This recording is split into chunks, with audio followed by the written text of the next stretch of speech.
Ang buong mundo ay nakakaranas ng matinding lamig na may -100 Celsius. Wala na din ang pwedeng makain at mainom. At ang mga tao ay nagsimula ng kainin ang isa't isa. Ngunit ang ating bida ay may kakaibang kakayahan. Siya ay nakakagawa ng makakain, tubig at pati na din karne mula sa kanyang kapangyarihan. Ngunit hindi naman talaga siya ganon dati. Dahil siya ay isang single, virgin, at isang palpak sa kanyang buhay. Ito ay ika-15 na araw ng taglamig, at ang buong Earth ay nababalutan ng ice na kasing kapal ng mukha mo. Ang reporter naman ay binabalaan ang lahat, na manatili lang sa loob ng bahay. Dahil palamig ng palamig ang mundo, parang jowa nyo. Sa gitna ng kanyang report may malaking eroplano ang nanigas ang gasolina dahil sa lamig. Kaya naman nawalan ito ng kontrol. Sa malas ng reporter ang eroplano ay bumagsak sa kanya.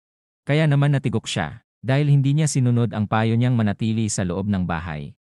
Samantala, sa loob ng isang makalat na kwarto na may mga lamang supply na pagkain, may nakakatakot na maririnig na naglalakad sa labas, habang may dalang duguan na baseball bat. Sa loob naman ng kwarto, narito ang ating bida na si Han Fang. May narinig siyang cute na boses na tumatawag sa kanya. Kaya naman tinignan niya ito sa butas. Ito pala ay si Yona. Ito ay may malaking joga at malabote ng coke na katawan. Isang kaibigan niya sa eskwelahan. Si Han Fang ay binuksan kaagad ang pintuan. Hindi maitatago sa mukha niya na gusto niya makita ang babae. Sa mundong napakalamig, maganda ang may katabi sa kama para ang lamig ay hindi madama. Dahil virgin pa ang ating bataan, tinawag niya ito sa loob. Malamig dyan, pumasok ka na dito sa loob, magpainit tayo. Nang papasok na si Yuna, pinigilan niya ang pagsara ng pintuan. At biglang sinunggaban ang ating bataan. Sinimulan na nilang painitin ang lugar. Ang dalawa ay nagsimula na mag-init at mag-chop-chopan. Dinidilaan nila ang isa't isa na parang isang ice cream. Matapos ang 5 minuto na chop-chupan, pinunasan ni Han Fang ang naglalaway niyang bunganga. Nagtataka ang virgin na bataan natin kung bakit siya hinalikan ni Yuna. Gamit ang mapang-akit na boses ni Yuna, sinabi niya na mahal niya na si Han Fang. Dahil ang mundo ay sobrang malala na. Ang mga tao ay nagsisimula ng magpakita ng totoong kulay. Sinabi niya na si Han Fang lang ang natatanging mabait sa kanya. Dahil lagi nitong inaalagaan siya. Binibigyan ng pagkain at mainom. At sinabing siya ang pangarap niyang lalaki. Nagulat ang ating bataan at hindi makagalaw dahil sa narinig. Si Yuna naman ay hinawakan ang kanyang kamay. At pinamasahe nito ang kanyang malaking coco melon kay Han Fang. Binulong niya din na gagawin niya ang lahat ng gusto ni Han Fang. Napa-blush si Han Fang at hindi talaga alam ang gagawin. Kaya naman kumilos na ulit si Yuna. Gamit ang legs ni Yuna, minasahe niya ang junior ni Han Fang. Sa sobrang init ng mga nangyayari, umuusok na siya. At pakiramdam niya mapapaaga ang New Year niya. May gusto sabihin ang bataan natin. Ngunit sinabi niyang huwag ka na mag-alala, pumikit ka na lang at ako na ang bahala. Si Han Fang ay pumikit at masayang-masaya sa kanyang sitwasyon ngayon. Habang nakapikit siya, may pumasok sa pintuan. Ito ay ginamit ang buong lakas niya para paluin sa ulo si Han Yang. Nasmash ang ulo ni Han Fang. Siya ay bagsak at ang mga dugo sa kanyang ulo ay nagsimula ng bumaha sa kanyang katawan. Ang bitch at ang kanyang totoong boyfriend ay nagsimula ng maghanap ng pagkain. Si Han Fang ay nakahiga sa napakalamig na sahig at hindi makagalaw. Ang paningin niya ay nagsisimula na ding mawalan ng linaw. Ngunit habang nawawalan siya ng malay, nakita niya na ang dalawa ay mag-umpisa na magkantuhan. Hindi siya makapaniwala sa nangyari sa kanya. Para sa kanya sila ay mga demonyong nag-anyong tao. Nangako si Han Fang na sa susunod na buhay niya hindi na siya magpapaloko sa kahit na sinong babae. Sa isang madilim na lugar, si Han Fang ay nakaramdam ng init sa katawan. Nakakita siya ng liwanag mula sa malayo. Nakagawa naman siya ng paraan para makalapit dito. Ang buong akala niya papunta ito sa langit. Ngunit matapos niyang mahawakan ang liwanag, naging kulay pula ito. At ang kanyang kaluluwa ay nagsimulang mawala sa tamang hugis. Ito ay nagtagal nang hindi niya na masabi. Ngunit bigla siyang nagising ng sumisigaw at pagod na pagod. Ang una niyang nakita ay ang liwanag ng araw sa kanyang bintana. Dahil sa pagkabalisa ni Han Fang, siya ay naupo at nakatunganga lang. Matapos ang 30 minutes, siya ay tumayo at pumunta sa balkonahe. Siya ay nagpapasalamat dahil hindi niya inaakalang mararamdaman niya muli ang init na nanggagaling sa araw. Paabutin niyo po ng 150 likes para ma-upload agad ang part 2. Salamat po sa mga sumusuporta. Love you all mga idol. Ituloy na natin ang love story. Si Hanfang ay tinignan kung anong date na. Nalaman niyang June 28 ngayon. Ang umpisa naman ng taglamig ay July 15. Dapat ay patay na siya ngunit sa hindi malaman na dahilan. Siya ay bumalik 15 days bago ang taglamig. Si Hanfang ay wala nang magawa kundi tanggapin na lang na muli siyang nabuhay. Siya ay nangarap na mabuhay muli sa pagkamatay niya. Ngunit hindi niya inaasahan na mangyayari ang hiling niyang yun. Simula nang magising si Hanfang ang kamay niya ay nagsimulang magliwanag ng pula. Hindi niya alam kung paano ito tanggalin. Hindi naman siya nasasaktan dahil sa pagliwanag ng kamay niya. Ito ay mainit ngunit hindi naman nakakapaso. Noong una akala niya na mamalik mata lamang siya. Pero noong humatching siya at pagbukas ng kanyang mga mata, ang pulang kamay niya kanina ay napalitan ng kulay berde. Relax lang siya noong una. Pero bigla itong mas lumiwanag pa kaya naman nabigla si Hanfang dahil dito. Hindi niya alam ang gagawin niya at kinakabahan na siya kung anong mangyayari sa kanya. Ang liwanag sa kanyang kamay ay humihina. Ngunit nararamdaman niyang humihina din siya. Kinakabahan na siya dahil ang akala niya ay ikamamatay niya ang nangyayari sa kanya. Nag-umpisa siyang igalaw ng mabilis ang kanyang kamay. Para subukang mawala ang liwanag sa kamay niya. Habang naguguluhan siya, naisipan niya namang baka sinapian siya ni Zoro. Kaya naman kinuha niya ang kutsilyo para subukan ang kapangyarihan niya. Ngunit walang nangyari sa ginawa niya. Ang tiyan niya ay nag-umpisa ng kumulo. Pakiramdam niya mawawalan na siya ng malay. Binuksan niya ang refrigerator niya ngunit wala itong laman. Pakiramdam niya mamamatay na siya sa gutom. Ngunit bigla siyang nakakita ng garapon ng beans. Dahil sa gutom pinulot niya na ito para kainin. Wala na siyang balak lutuin ito. Sa hindi inaasahan sumabog ito sa mukha niya at napuno ng usok sa paligid. Noong nawala na ang usok, biglang nagkaroon ng sariwang bagong tanim sa bunganga ni Hanfang. Tinanggal niya ito ng may pagtataka. Ngunit pagkatapos ng pangyayari pakiramdam niya ang lahat ng lakas niya ay bumalik na sa kanya. Pati ang liwanag sa kanyang kamay ay nawala na rin. Naguguluhan na si Hanfang sa nangyayari sa kanya. Siya ay maraming katanungan sa isipan niya.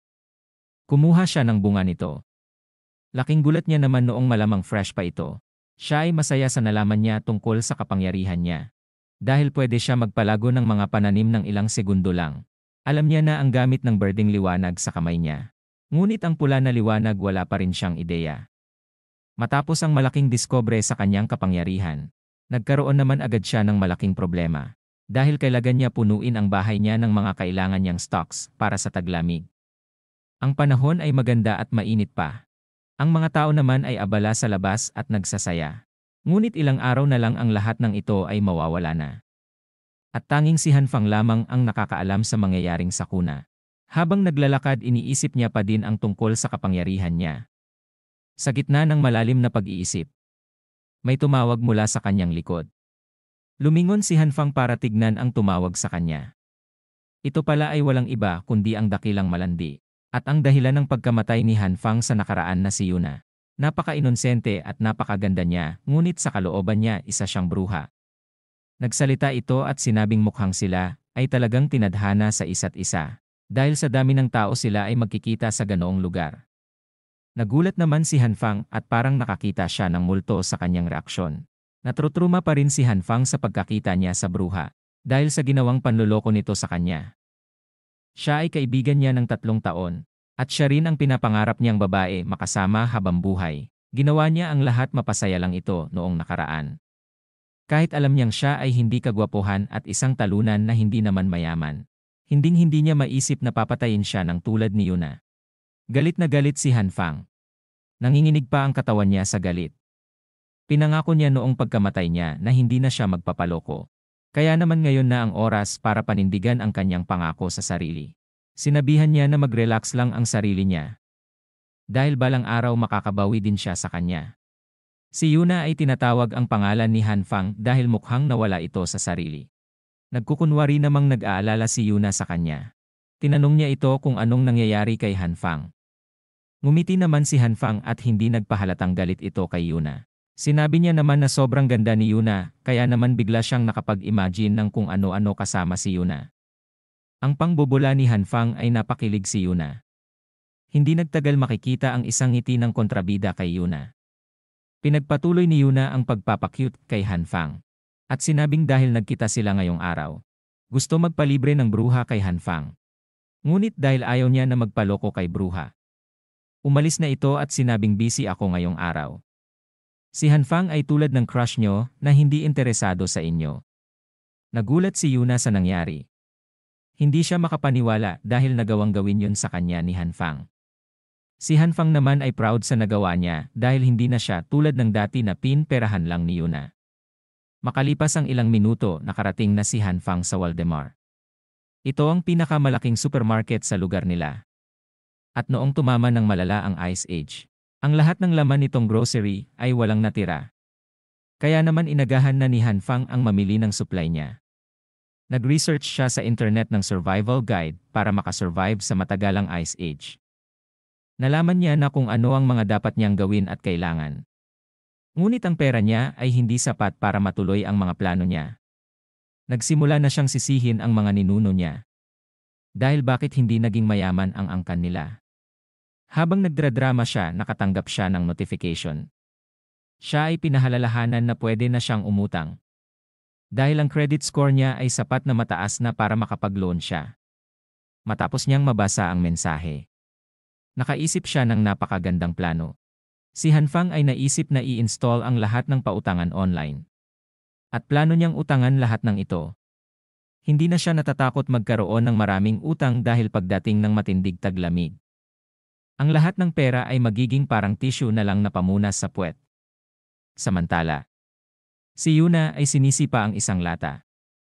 Dahil galit pa rin ito sa ginawang pagtanggi ni Hanfang sa kanya. Dahil si Hanfang ay isa lamang sa mga pinperahan niya. Kaya naman inis na inis ito dahil sa isip niya wala naman silbi si Hanfang. Pinangako pa niya sa kanyang sarili na hinding-hindi niya napapansinin ang isang talunan na yon. Habang naglalakad siya, huminto naman sa harapan niya ang isang brand new na SUV. Nang maibaba ang bintana ng sasakyan, makikitang ito pala ay si Hanfang, na minamaniyo ang bago niyang sasakyan. Kumaway naman siya kay Yuna at kinamusta ito. Gulat na gulat ang bruha. Tinanong niya kung kay Hanfang ba ang sasakyan. Sumagot naman si Hanfang nang siyempre naman akin yan. Lumapit siya kay Yuna dahilan para kabahan ito. Sinabi niya naman na ang kanyang tatay ay naging isang matagumpay na negosyante sa Amerika. Sinabi niyang sinundo niya ang tatay niya kaninang umaga. At bigla na lang siya binilhan ng brand new na sasakyan. Pagkatapos maintindihan ni Yuna ang nangyayari, iniisip niya na si Hanfang ay isang naglalakad na gold mine. Kaya naman balak niya ito perahan. Kaya naman ang galit na galit kanina, naging biglang iyakin na bruha. Humigingi siya ng tawad dahil sa hindi magandang pinakita niya kanina. Talagang iba ang nagagawa ng pera. Bigla nagiging mabait ang mga bruha. Siya ay nagpapakyut habang umiiyak. Sinabi niya kay Hanfang na akala niya niloloko niya na siya. Dahil sobrang cold niya kanina sa kanya. Nagpa siya naman si Hanfang na umarte ng kaunti kay Yuna. Ito ay hinila niya papunta sa kanya. Habang hawak ang mukha ni Yuna, sinabi ni Hanfang na bakit niya siya lolokohin. Si Yuna ang pinakaimportanteng tao sa buhay niya, dagdag pa niya. Dahil sa magaling namang bola si Hanfang. Si Yuna naman ay muling nagpakita ng ngiting demonyo. Dahil akala niya naloloko niya si Hanfang. Nagpatuloy siya sa kanyang pag-arte na gusto niya si Hanfang. Sinabihan niya naman si Hanfang na manood sila sa sinihan at kumain sa isang 5-star restaurant. Makapal talaga mukha ni bruha. Ngunit wala na pala si Hanfang sa kanyang harapan. Kinagulat niya naman ito. Nakita niya si Hanfang na inaayos ang mga gamit na dala niya. Sinabi naman ni Hanfang na busy siya ngayong araw. Kaya naman sa susunod na lang daw sila mag-date. Si Yuna naman ay galit na sa kalooban niya. Ngunit hindi niya ito pinahalata. Tinanong niya ng mahinahon si Hanfang kung para saan ang mga dala niya. Wala namang espesyal, mga gamit lang ito para sa bahay. Sinabi niya din na bumili siya ng regalo para kay Yuna. At kapag hindi na siya busy, balak niya ito ibigay sa susunod na mag-date sila. Si Yuna naman ay masayang nagpaalam na kay Hanfang at sinabing inaasahan niya ang kanyang regalo sa susunod nilang pagkikita. Sa isipan ni Yuna talagang napakagaling niya. Dahil nakabingwit siya ng malaking isda. Sa kabilang banda naman, Si Hanfang ay hindi na makapaghintay sa matinding taglamig para makita niyang maghirap si Yuna. Kapag sumapit na ang taglamig, ipapakita niya kay Yuna at sa totoong boyfriend niya ang isang ganti ng api. Ngayong araw ay June 29 na. At ilang araw na lang darating na ang matinding taglamig. Dahil sa matinding lamig magiging imposible na ang lumabas balang araw. Si Hanfang ay bumili ng generator at napakaraming mga gasolina. Para kahit mawalan ng kuryente, hindi siya mawawalan ng kuryente. Ang problema sa kuryente ay ayos na. Kaya naman sinunod niyang ayusin ang insulation ng kanyang bahay. Para kahit gaano pa kalamig sa labas at kahit maubos ang gasolina niya. Hindi niya basta-basta mararamdaman ang lamig sa labas. Si Hanfang ay hindi pa tapos doon at pinagawa niya ding bakal ang kanyang mga pader. Bintana, pintuan, kesame, at sahig. Sa madaling salita ang buong bahay niya ay pinagawa niyang bakal lahat. Kaya naman ang sino mang gusto pasukin siya ay siguradong mahihirapan. Si Hanfang ay prinoproblema ang masikip na lugar niya. Ngunit wala na siyang magagawa dun at hinayaan na lang. Pagkatapos ng lahat ng nagawa niya. Ngayong araw ay July 14 na. Kinabukasan magsisimula na ang paglamig ng buong mundo.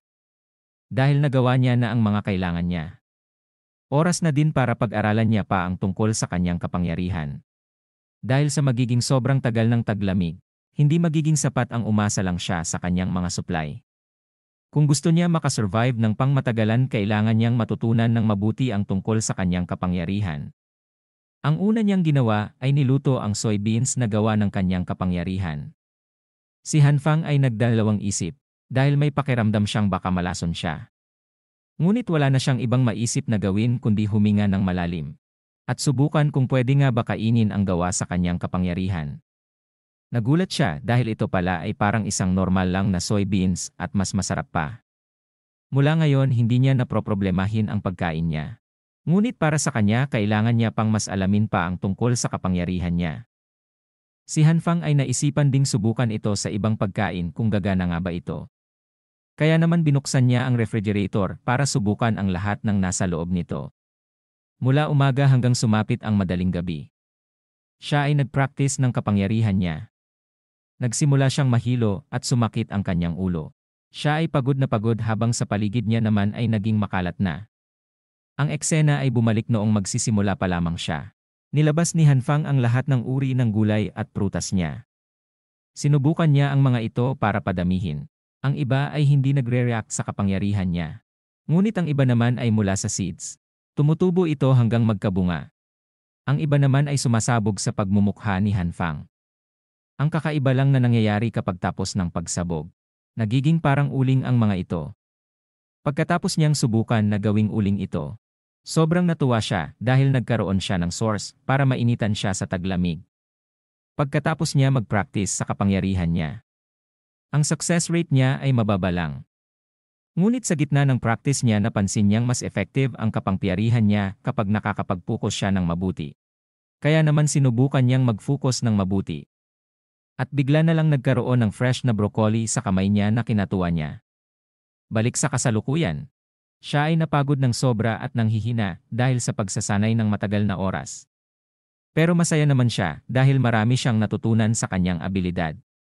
Pagkatapos niya kumain, si Hanfang ay nag-meditate. Iniisip niya at sinasapuso niya na siya ay parte ng kagubatan. Nang buksan ni Hanfang ang kanyang mga mata, nalaman niyang siya ay nagtagumpay. Hindi niya na din nararamdaman na kinukuha ng kapangyarihan niya ang kanyang lakas. Ang liwanag sa kanyang kamay ay mas lalo pang nagliwanag at naging kalmado. Pagkatapos niya hawakan ang butil ng bigas, mabilis itong naging palay. Siya ay bilib na bilib sa kanyang sarili. Sinubukan niya din ito sa karne. Ang akala niya ay gagana ito. Ngunit walang nangyaring kakaiba sa karne. Si Hanfang ay muling pumikit at napukos. Sinusubukan niyang palabasin ang pulang liwanag sa kanyang kamay. Matapos ang 3 minuto lumabas na ang pulang liwanag sa kamay niya. Ang karne ay nagsimula na mag-react sa kamay niya. Ngunit pagkabukas ng mga mata ni Hanfang, siya ay nandiri. Dahil nabulok na ang karne sa kanyang kamay. Kaya naman binato niya ito agad dahil sa baho at kadiring itsura nito. Ngunit hindi nagtagal binalikan niya rin ang karne para i-check ito. Iniisip niya na baka nagkamali lang siya sa paggamit ng kapangyarihan niya. Siya ay nakaisip muli ng panibagong paraan subukan ang kanyang kapangyarihan. Kumuha siya ng soybeans sa green na kamay niya. At ang karne naman ay nasa red na kamay niya. Sinubukan niya itong pagdikitin. At bigla siya nagulat sa kinalabasan. Dahil ang maliit na karne kanina ay naging isang napakalaking karne at mukhang naging mamahalin na karne pa ito. Inisip niya lang na astig kapag ginawa niya yon. Ngunit hindi niya inaakalang gagana ang ginawa niya. Ang soybeans ay nawala sa isang kamay niya. Ngunit hindi niya na ito binigyan ng marami pang pansin. Inamoy niya ang karne at chinek kung tunay ba ito. Ang karne ay hindi lang lumaki, ngunit mas bumango pa at naging mas fresh.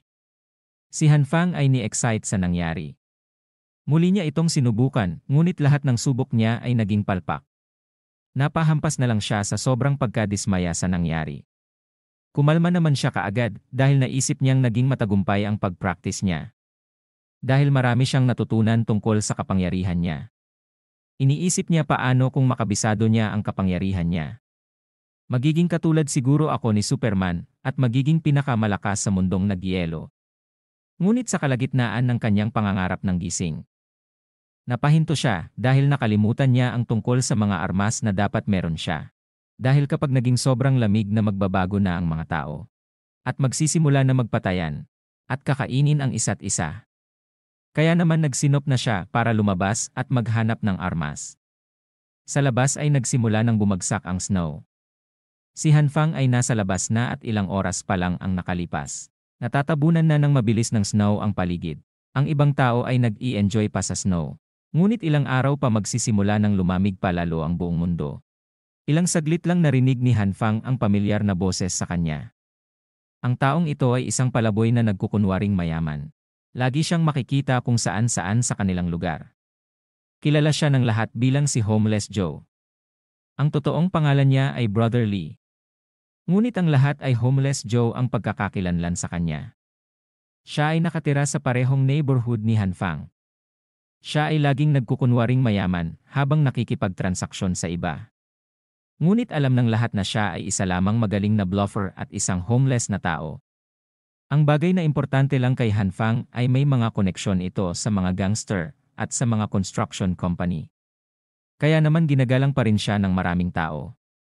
Para kay Hanfang siya ang perpektong tao para makakuha siya ng mga baril. Ang mahirap lang na parte kung paano niya ito kakausapin. Si Hanfang ay kinakabahan na kumaway kay Brother Lee. At tinawag ito sa pangalan niya si Hanfang ay feeling close. Si Brother Lee ay tinanong kung magkakilala ba sila. Pinaliwanag naman ni Hanfang na magkapareho lang sila ng neighborhood at lagi silang nagkakasalubong. Si Brother Lee ay nagkukunwaring naboboring sa pakikipag-usap kay Hanfang. Nagpasensya naman ito dahil hindi niya kilala si Hanfang. Nang makita na ni Hanfang na wala ng tao sa paligid nila. Lumapit ito kay Brother Lee at bumulong kung may alam ba siyang pagkukuhanan ng baril. Nagulat si Brother Lee sa narinig at tinanong si Hanfang kung saan niya gagamitin ito. Si Hanfang ay hindi makapagsalita dahil hindi niya pwede basta sabihin na lang na magkakaroon ng matindig paghihirap sa mundo. Dahil sa tahimik ni Hanfang, inakala nito na balak magnakaw ni Hanfang sa video. Binalaan niya naman ito na wag gagawa ng ganoong katangahan. Ngunit sa hindi inaasahan si Hanfang ay nakaisip ng palusot na kwento. Sinabi niyang habang papunta siya noon sa trabaho. May isang matandang lalaki na dumudura kung saan-saan. Tinamaan siya nito kaya naman nagalit siya sa matandang lalaki. Ngunit muli itong dumura sa pagmumukha ni Hanfang. Sa galit ni Hanfang binugbog niya ang matandang lalaki. Ngunit makalipas ang isang araw ang matandang lalaki ay bumalik ng may maraming kasamahan. At binugbog siya ng malala. Simula noong araw na yon naging impyerno ang buhay niya. Dahil mula noon hanggang ngayon, kapag nakikita nila si Hanfang bugbog lagi ang inaabot niya sa kanila. Kaya naman kailangan niya ng baril para panakot sa mga taong yon. Hindi inaasahan ni Hanfang na paniniwalaan siya agad sa kanyang kwento. Bigla naging emosyonal si Brother Lee. Nangako ito na kahit anong mangyari tutulungan niya si Hanfang. Sa oras na din yun sinabi niyang mula ngayon sila ay magkapatid na ni Hanfang. Sinabi niyang little brother niya na si Hanfang. At ituring na din niyang big brother niya si Brother Lee. Sa lalong madaling panahon tutulungan kita sabi nito. Sinabi niya naman na sundan siya ni Hanfang sa bus station. Dahil ngayong araw pinapaayos niya ang Mercedes-Benz niya. Si Han Fang ay alam na nagsisinungaling lang si Brother Lee. Pero na-realize niya namang hindi masamang tao si Brother Lee.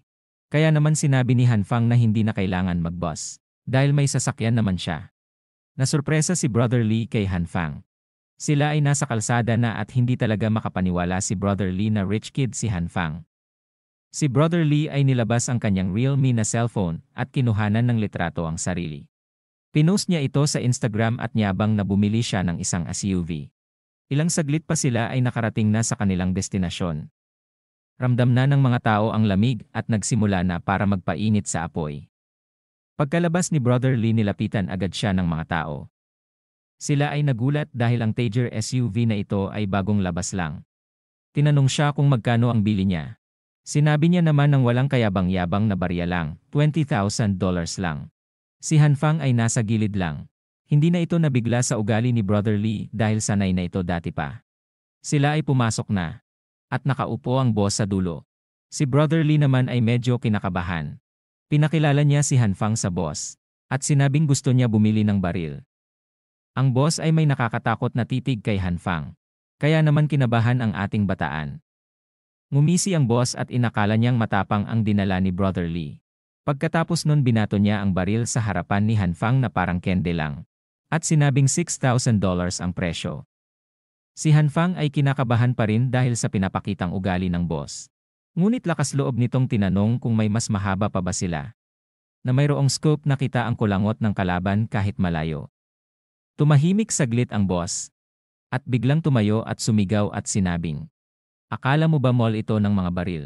Bakit ang tulad mo ay kailangan ng baril na ganon? Plano mo bang mang-hold up sa video o kung ano man?" Nang mainis ang boss lumapit si Brother Lee dito para ipaliwanag ang sitwasyon ni Han Fang. Nagalit at naging emosyonal naman ang boss sa kalagayan ni Han Fang.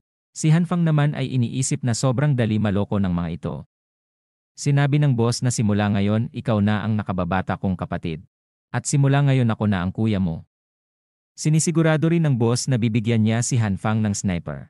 Hindi makapaniwala si Han Fang dahil sa mga peking kwento niya ganito ang mangyayari. Nagpasalamat siya sa boss. At sinabi sa mga tauhan niyang bigyan si Han Fang ng semi-auto na sniper. Binigyan niya rin siya ng pistol at lahat ng ito ay libre. Nagulat si Han Fang dahil sobrang bait ng boss sa kanya.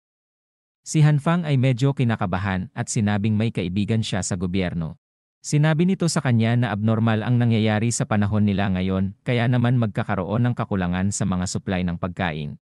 Sinabi ni Han Fang sa boss na mas mabuting mag-imbak na sila ng maraming pagkain para hindi sila maubusan. Ang boss at si Han Fang ay nagkatitigan.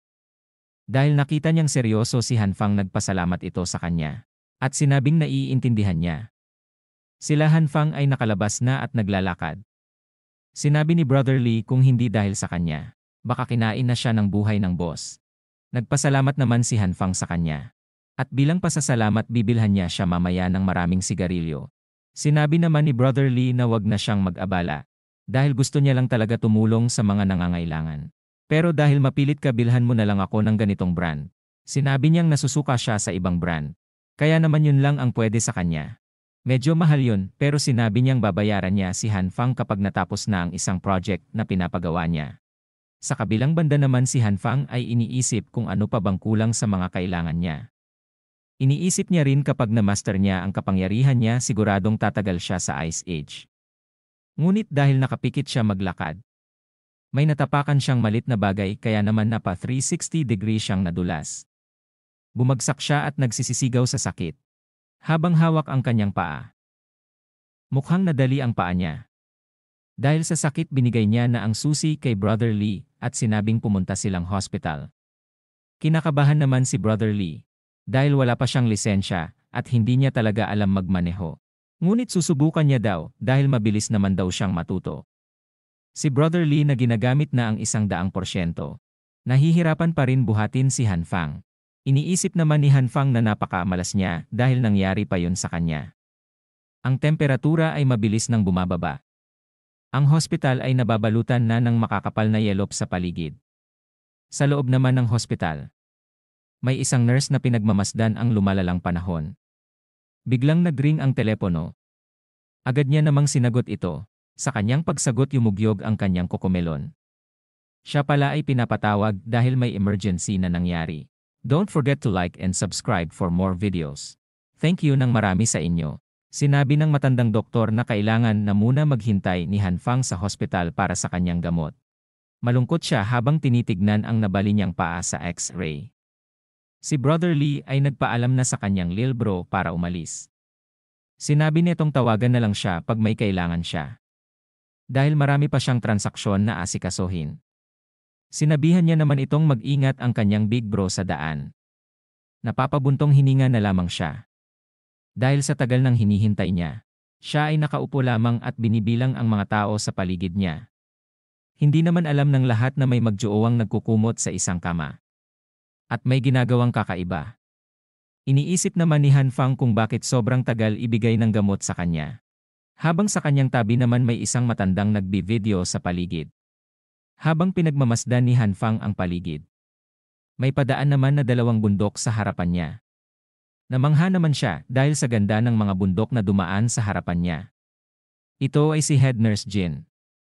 Siya ay pinatawag upang i-check ang mga bagong dating na pasyente nila. Si Han Fang ay namamangha sa hubog ng katawan nito. Narinig niyang head nurse pala ito kaya naman mas lalo siyang namangha. Naakit na siya dahil ito ay batang-bata pa pero hot mama na. Habang pinagmamasdan niya ito sa malayo, napansin niyang ito ay isang magaling na nurse. At napakabait sa kahit sinong pasyente niya. Si Han Fang ay talagang namamangha sa kagandahan at kabaitan ng dalaga. Medyo napababa naman ang tingin si Han Fang. At biglang napasigaw sa isip niya ng, ang ganda talaga. Iniisip ni Han Fang na wala man lang kaalam-alam ang dalaga, dahil nakikita na ang kulay pink na panty nito. Nagsalita naman ang katabi niyang matanda at tinatawag si Nurse Jin. Sinabi naman nito na sandali lang po lolo. Lumapit ito para magpasensya sa matanda. Dahil kulang sila ng tao ngayon sa dami ng pasyente. Sinabihan niya itong babalik siya mamaya. Dahil may mga mas nauna pang pasyente. Ang matanda naman ay nagkukunwaring biglang sumakit ang likod. Ang matandang malibog ay binivideohan ang kulay pink na panty ni Nurse Jin. Sinabi ng matandang tigang na pakicheck ang likod niya. Dahil sobrang sumasakit na ito. Sinabi ni Nurse Jin na kailangan na ipa-x-ray ang likod ng matanda para makasigurado. Pinagpipilitan ng matanda na i-check na ngayon ang likod niya. Hindi na makapagpigil ang kamay nito. Kaya naman bigla niyang hinila si Nurse Jin. Sinabi ng matanda na dalian niya na tignan ang masakit na likod niya. Tawang-tawa naman si Nurse Jin dahil madali ito makiliti. Kahit kaunting hawak lang sa katawan niya. Nagugustuhan naman ng matandang manyakis ang nakikita niyang reaksyon ni Nurse Jin. Ang matanda ay hindi na makapagpigil. Sinimulan niya na pisilin ang malambot na mamon ni Nurse Jin. At sinabing sa ganitong parte ang masakit sa likod ko. Mula sa kawalan may bigla naman lumilipad na bagay. Bang! Tumba ang matanda sa binatong saklay ni Han Fang. Nag-alala naman si Nurse Jin sa pagbagsak ng matanda. Nagpasensya naman si Han Fang. At sinabing first time niya lang ang gumamit ng saklay. Kaya naman naibato niya ito sa matanda. Pinulot ni Han Fang ang cellphone. Sumigaw naman ang matanda na wag gagalawin ni Han Fang ang cellphone niya. Hindi niya napansin na tanggal na ang benda sa injury niya. Tinignan ni Han Fang ang laman ng cellphone. Pinipilit naman ng matanda na ibigay na ni Han Fang ang cellphone niya. Galit na tumitig si Han Fang sa matanda. Dahil lumalabas na tama ang hinala niya. Tinakot ni Han Fang ang matanda na isusumbong ito sa mga pulis. Sinabi pa ni Han Fang na mas bagay ang matanda doon sa kulungan. Dahil ang pagiging manyakis ang requirements nila doon para makapasok ka ng mabilis, sabi ni Han Fang. Sinabi niya din na hindi niya ibabalik ang cellphone ng matanda. Dahil baka i-upload niya pa ito sa internet. Galit na galit ang matanda kay Han Fang. Dahil sa pagpapahiya sa kanya. Ang matandang masakit ang likod ay bigla na lang tumakbo. Dahil sa kahihiyan na sinapit niya. Inaakala pa din ni Nurse Jin na masakit ang likod ng matanda. Dahil kailangan pa nila i-check up ito. Nabigla naman si Han Fang dahil sa pambabastos ng matanda sa kanya. Hindi man lang ito nagalit. Pinaalam naman ni Han Fang kung gaano kamanyakis ang matandang umalis. Sinabi naman ni Nurse Jin na hindi niya napansin ang ginawa ng matanda. Binigay na ni Han Fang ang cellphone ng matanda. At sinabing bahala na si Nurse Jin kung ano ang gagawin niya sa matanda. Maraming manyakis ngayon kaya pinaalalahanan niya si Nurse Jin na mag-ingat sa susunod. Tinanong din naman ni Nurse Jean kung masakit pa ba ang injury nito. Dahil sa ganda ng kaharap niya nakalimutan niya pansamantala na masakit nga pala ang injury niya. Siya ay napasigaw sa loob ng hospital dahil muling bumalik ang sakit ng injury niya. Makalipas ang ilang saglit na bendahan na muli ni Nurse Jean ang injury ni Hanfang. Tinanong niya si Hanfang kung nabawasan ba sakit ng paa niya sa pagbenda. Wala na akong maramdaman na sakit, sabi naman ni Hanfang. Kaya naman pala hindi ramdam ni Hanfang ang sakit. Minamasahe pala siya ng malambot at malaking kokomelon ni Nurse Jean. Nagpasalamat naman si Nurse Jean sa kanya. At sinabing hindi na siya ulit magpapabastos. Dahil kapag nangyari yun susuntukin niya ang gagawa sa kanya nun. Sarap naman ang pakiramdam ni Hanfang. Dahil minamasahe na ng malalaking kokomelon ni Nurse Jean ang paa ni Hanfang. Bagkus nagtataka siya dahil hindi man lang maramdaman ni Nurse Jean na dinaganan na ng bundok niya ang paa niya. Pinayuhan naman niya si Nurse Jean na maging aware sa paligid niya para hindi mabastos ulit. Tinawag na si Nurse Jean ng mga kasamahan niya. Si Hanfang naman ay tuwang-tuwa dahil happy siya sa naranasan niyang experience. Umalis na si Nurse Jean at sinabing bumalik siya next week para i-check ang paa ni Hanfang. Si Hanfang ay masayang-masaya na nagpaalam sa kanya. Ngunit nang mapagtanto niyang isang linggo pa, iniisip niyang hindi na ulit sila makapagkikita. Dahil sa magiging sobrang lamig na para lumabas nun. Kinabukasan patuloy pa din ang matinding buhos ng snow sa paligid. Sa telebisyon naman nire-report na magkakaroon sila ngayong araw ng matinding snowstorm at mabilisang pagbaba ng temperatura. Ang ibang lugar na desyerto tulad ng Dubai, Egypt, at Amazon Basin ay nagsimula na ding umulan ng snow. Ang mga eksperto sa iba't ibang parte ng mundo ay nag-umpisa ng pag-aralan ang biglaang paglamig ng mundo. Ayon sa mga ibang eksperto, hindi ito magtatagal. Ngunit pinapayuhan pa din ang lahat na sumunod kung anuman ang mga ipapagawa sa kanila ng lokal na gobyerno. Sinabi din sa balita na huwag magpanik. Pinagbabawalan din ang lahat na mag-imbak ng maraming supplies. Habang nanunood ng balita, relax lang ang bataan nating si Hanfang. Siya ay nadidismaya sa gobyerno dahil puro kasinungalingan ang mga pinagsasabi nila. Wala siyang planong matakot o makinig sa gobyerno. Kaya naman hindi niya isusuko ang mga stocks ng pagkain at supplies niya. Tuwang-tuwa siya dahil ngayong pagkakataon nakapaghanda na siya ng mabuti. Hindi tulad ng dati na sobrang hirap ng kalagayan niya. Mula naman sa group chat ng residential area nila. Nagkakagulo na sila dahil nagkaroon ng snow sa Egypt. Sinabi din nilang tag-init dapat ngayon sa bansa nila. Ngunit bumubuhos ng matinding snow. Ang isa naman ay sinasabing parang mamamatay na siya sa lamig na kanyang nararanasan. Si Hanfang naman ay tahimik lang na nagbabasa ng chats ng mga kapitbahay niya. Sinabi ng isang babae na malamang negative 15 degrees na ang temperatura sa labas. Pagkatapos mag-chat ng babae, may misteryosong tao naman ang nag-chat sa group chat nila. Sinabi nito na hindi lang normal na snowstorm ang nararanasan nila ngayon. Dahil magiging isa itong Ice Age Apocalypse. Nabigla si Hanfang dahil hindi niya akalain na may ibang nakakaalam na magkakaroon ng Ice Age Apocalypse. Sana po matulungan niyo ako sa pamamagitan ng pag-like ng video at pag-subscribe sa channel ko para updated po kayo sa panibagong chapters na darating. Maraming salamat po sa inyong lahat. Si Hanfang ay sumasakit na ang ulo kakaisip. Ito ay matapos niyang malaman na hindi lang pala siya ang nakakaalam tungkol sa apocalypse. Sa loob ng group chat ng neighborhood, ang mga residente ay galit na galit dahil gusto nilang lumabas at bumili ng kanilang supply ng pagkain. Hindi nila alam kung kailan matatapos ang matinding taglamig, kaya naman pinagtatalunan nila kung sino nga ba ang mga pupunta sa supermarket para bumili ng supply para sa neighborhood. Ang mga residente ay nagrereklamo na sa committee. Pinapalabas nila ang mga committee para magpakita at magpaliwanag kung ano na ang gagawin nila sa sitwasyong kinakaharap nila. Ang grupo ng committee ay humingi ng pasensya. Sinabi nilang wala silang magawa dahil sobrang sama ng panahon sa labas. Ngunit ang mga residente ay hindi tinanggap ang kanilang pasensya. Dahil gutom na daw sila at kailangan nila ng pagkain para makasurvive. Kung hindi makakatulong sa kanila ang committee, ibigay na lang daw ng committee ang mga binabayaran nila sa kanila. Si Hanfang ay nasa grupo ng mga nagrereklamo. Alam niya na ang sitwasyon na meron sila ngayon ay hindi kayang solusyonan ng basta-basta. Sinabi niya din na ang pagtatalo na ito ay walang patutunguhan. Ang isa sa mga residente ay nagsalita. Sinubukan nitong pakalmahin ang lahat. Sinabi niyang dahil sa sobrang hirap ng sitwasyon nila ngayon sa matinding taglamig, hindi daw ito kakayanin mag-isa ng kanilang committee. Kahit matanggal daw ng committee ang snow sa daan, hindi pa din daw sigurado kung ligtas silang makakapunta sa supermarket. Ang mga residente ay mas lalong nagpanik.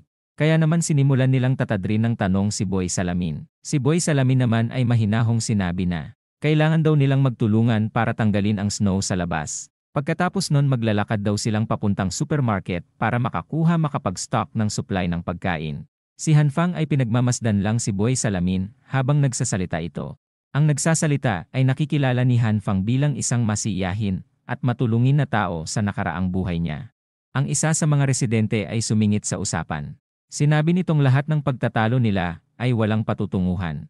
Dahil kung gusto daw nila lumabas para bumili ng supply gawin na lang nila nang hindi nakakaabala ng ibang tao. Matapos niya sabihin ang kanyang opinyon, siya ay nag-log out na dahil sa kawalan ng pakialam sa nangyayari. Lumipat ang eksena sa nagsasalitang walang kayabang-yabang. Sinabi niyang tutulong siyang magtanggal ng snow para makagawa ng daan. Kailangan niya daw kasi na makalabas. Dahil may importante daw siyang transaksyon sa kanyang brother na nagkakahalaga ng ilang milyon. Si Hanfang naman ay madaling nakilala ang nagsasalita. Dahil sa arogante nito at magaling mangloko nalaman niya agad na ito ay si Brother Lee. Sa kusang pagtulong ni Brother Lee para magtanggal ng snow. Marami ang sumunod na nag-alok ng kanilang tulong. Ang cute na pusa na ito naman ay nagtaas ng kamay at sinabing tutulong siya kahit hindi malakas ang kanyang pangangatawan. Meron pang isang babae ang sinabing may sipon siya. Ngunit pupunta din daw siya para tumulong. Si Hanfang naman ay madaling nakilala ito bilang si Yuna ang dakilang bruha. Ang mga baliw na tagahanga ni Yuna ay biglang ginanahan para tumulong dahil sa kanya. Si Hanfang ay galit na galit dahil naalala niya kung gaano siya kabaliw noon kay Yuna. Kaya naman hindi niya napinansin ang group chat nila. Inaamin niya sa kanyang sarili na magaling talagang magpaikot ng tao si Yuna. Ang bruha ay biglang nag-send ng personal message sa ating bataan. Tinatanong nito kung ano ang mga pinagkakaabalahan ni Hanfang nitong mga nakaraang araw. Pinaalala niya din ang sinabi ni Hanfang na date at regalong ibibigay niya sa kanya. Sinabi pa ng bruha na kung pupunta si Hanfang sa lugar niya ngayon, bumili daw siya ng maraming pagkain sa supermarket para sa kanya. Siya din ay nag-send ng kanyang mapang-akit na walang panty na picture kay Hanfang. Iniisip ni Hanfang na parang gusto makipag-tsoktsakan ni Yuna dahil sa kanyang sinend. Ngunit hindi na siya tulad ng dati na magpapaloko sa tulad ni Yuna. Kaya naman nag-send si Hanfang ng mensahe kay Yuna. Ano man ang sinend ni Hanfang ito ay hindi nagustuhan ni Yuna. Dahil sa inis niya sa mensahe ni Hanfang tinapakan niya pa ang kanyang cellphone. Ngayong araw ay ang pangalawang araw simula noong magka-snow. Ang temperatura sa labas ay nasa -20 degrees na. Dahil maikli pa lang ang oras na lumipas simula noong nagka-snow. Hindi pa ramdam ng karamihan ang krisis na kinakaharap nila. Ang mga tao ay nag-i-enjoy pa mag-TikTok dahil hindi pa nila ramdam ang panganib na kinakaharap ng mundo. Dahil sa boring ni Hanfang nag-scroll na lang muna siya sa TikTok para manood ng video ng mga dancer. Siya ay nabuboring na sa kanyang pinapanood at inaantok na.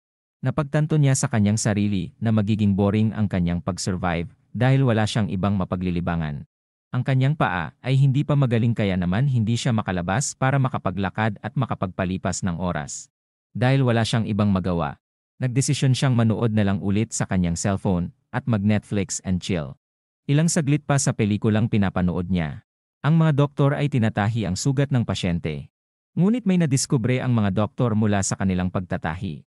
Dahil mula sa monitor ng X-ray nakita nilang mabilis gumagaling ng kusa ang internal organs at mga nabaling mga buto ng pasyente. Ang taong yun ay malaki ang tsansa mamatay dahil sa pagtalon mula sa taas na 15 floors. Ngunit dahil may healing ability ito nagawa nitong makaligtas. Ang eksena na ito ay kinagulat ni Hanfang.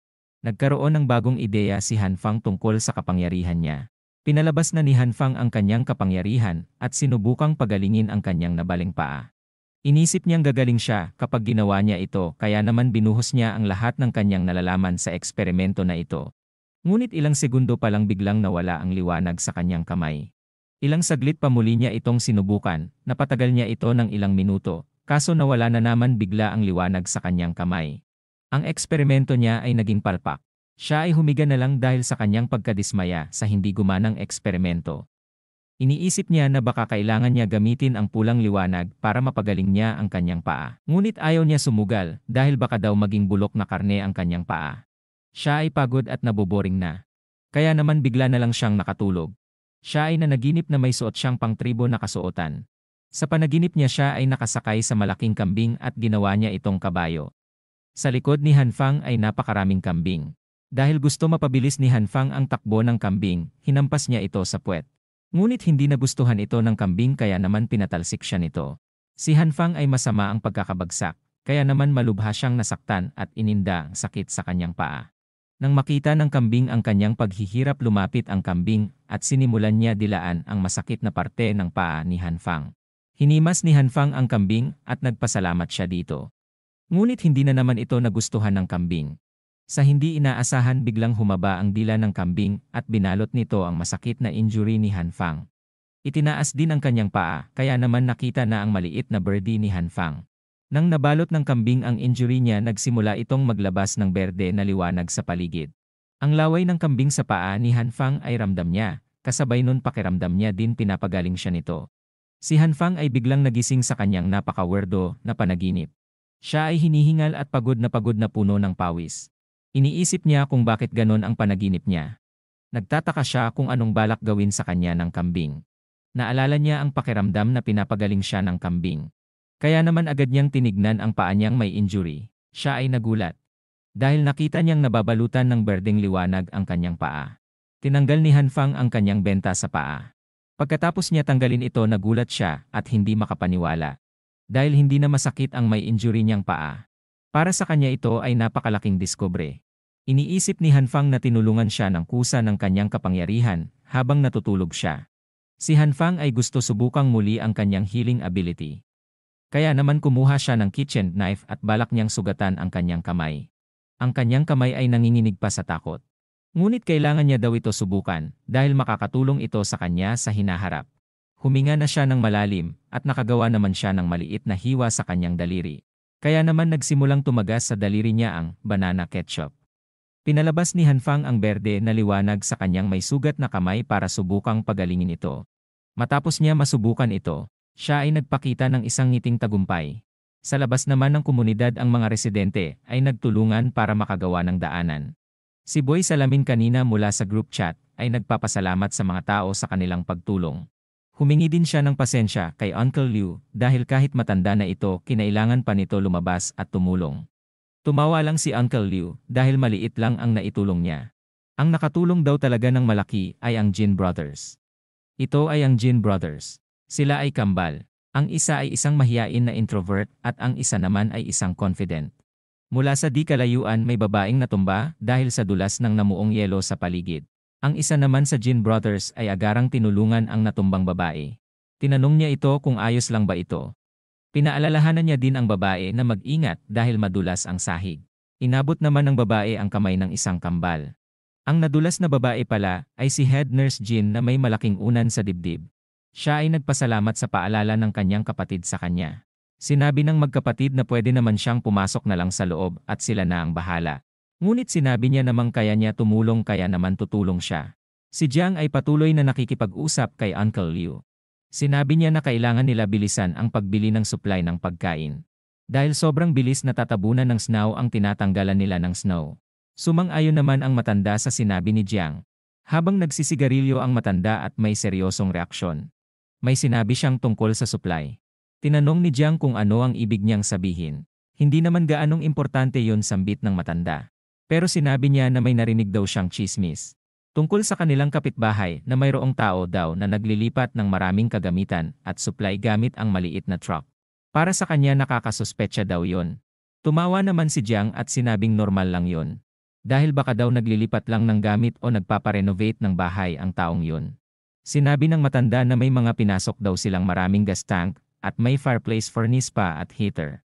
Para sa matanda hindi daw normal ang bumili ng ganon sa kalagitnaan ng summer. Habang humihidit siya sa kanyang sigarilyo sinabi niyang parang naghahanda ang taong yun sa ganito kalamig na sitwasyon. Ang Jin Brothers ay biglang sumingit sa kanilang usapan. Sinabi nito na tapos na nila tanggalin ang snow sa main road kaya naman pwede na sila umalis at pumunta sa supermarket.